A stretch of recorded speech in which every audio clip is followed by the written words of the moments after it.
Once you have finished painting, it's time to start doing the outlines in the beans. So you're going to need Elmer's glue and one of these little cups. So in order to start your bean process, you're going to go over to the container with all the beans and just get enough to cover the bottom of your plastic cup and then take that back to your table. You're only getting one type of bean at a time. You'll work in small sections, and then once you're finished with that type of bean, you'll put that back in there. That way you're not taking 3 different types of beans and then having to separate the extras. So just take one type at a time, and you're going to start outlining the sections. So anywhere where the paint changes color, such as here, or around the eyes, or around the nose. We're not filling in any of the areas, we're only outlining the areas.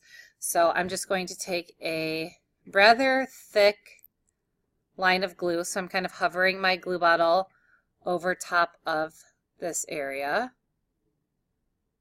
And it needs to be thick enough to kind of cup the bean in it, and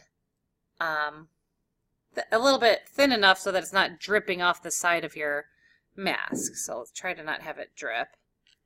And hopefully your little fingers can line these up better than mine.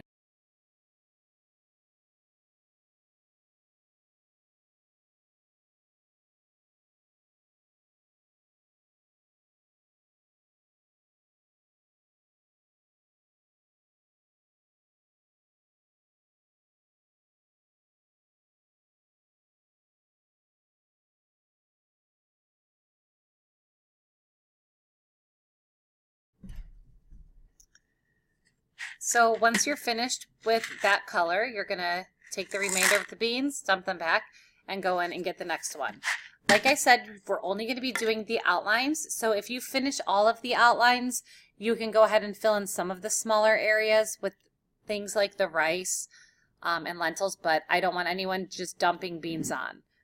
So this is all that we're going to be doing today with the substitute. I want everyone to be finished painting and adding beans. If you still have painting to do today, do that quickly and then begin adding the beans on, and make sure you're cleaning up after yourself, as there's not that many people painting. So wash your brush, put it in the dirty brush bath, and make sure that the caps are on the paints for the next class.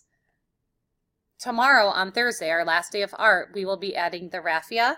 So you'll notice that I've punched holes in here. So this will hang your mask, and then we'll add some raffia on the sides to kind of give it, maybe give it a little bit of an African flair.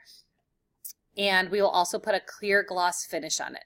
So some of these beans that look like they might need a little bit more to stick on, the clear gloss finish will seal everything in. And also some of these areas where there's a lot of glue, where it pulled up on the corners of the eyes, the beans are moving around. That's why you can't see the tops of them. But as much as you can, try to keep all the beans in line. Enjoy this. Be cautious about which areas you're doing, because you want to do the same thing on both sides. So don't go crazy on one side without balancing it out on the second side. Also remember, you're always working on a messy manila, and all of the beans should be cleaned up, put back. These cups should be stacked in the Tupperware container on the bean cart once you're done. If there's any beans on the floor, there's brushes and dustpans for you to sweep up those beans. Make sure you clean up after yourself, and enjoy, have fun, and we'll finish these up tomorrow.